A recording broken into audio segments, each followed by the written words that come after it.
क्या आपने देश के प्रधानमंत्री नरेंद्र मोदी को नहीं देखा? कुछ भी कहिए साहब, आप मानो ना मानो, ये राजनीतिक विषय नहीं है, ये भाव का विषय है, ये भक्ति का विषय है, ये आस्था का विषय है, ये श्रद्धा का विषय है। एक देश का राजा अपने जन्मदिन पर जब माता से मिले तो माता के चरण स्पर्श करता है, आशीर्वाद लेता है। चादर और फादर का समय चला गया साहब, क्षमा करिएगा। और अपनी संस्कृति को यदि बचाना है तो चादर और फादर से बचकर के ही रहना होगा, तभी ये संस्कृति बच सकती है।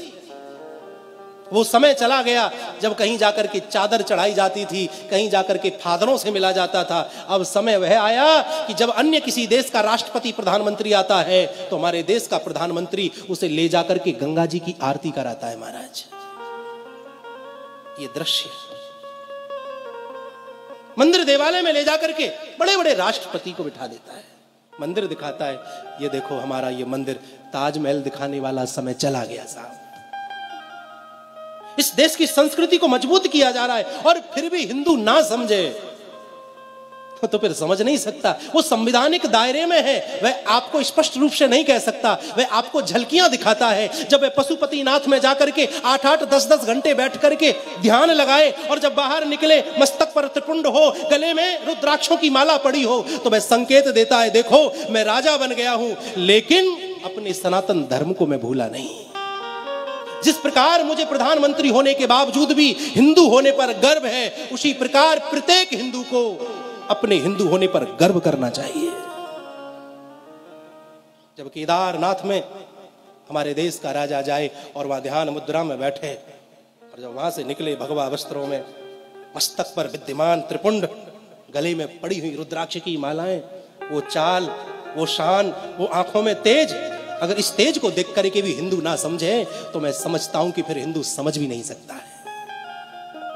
अपने पतन का कारण आप और हम खुद हैं। हमने मस्तक पर चंदन छोड़ दिया, हमने चोटी रखानी छोड़ दी, हमने गले कांधे पर जनेऊ धारण करना छोड़ दिया, जिह्वा से हमारे मंत्र गायब हो गए। अपने पतन का मुख्य कारण तो हिंदू है।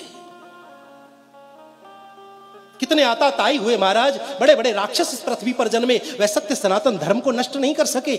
ये तो किस खेत की मूली है महाराज, मूली तो बहुत बड़ी होती है, ये तो हमारे लिए मामूली है। बशर्त यह है कि हिंदू को एक होना चाहिए, एक होना आना चाहिए।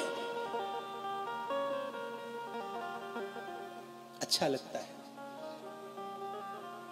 माता पिता से बढ़कर के धर्म प्रेमी इस संसार में कोई नहीं है। जो माता के चरणों में झुकना जानता है, सारा संसार फिर उसके चरणों में झुक जाता है। मातृ देवो भव, वेद की प्रथम शुक्ति है मातृ देवो भव।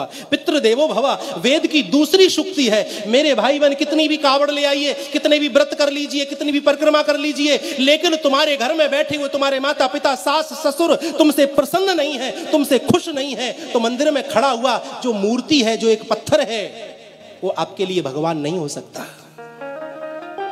सिर्फ एक पत्थर से ज्यादा आपके लिए और कुछ हो नहीं सकता।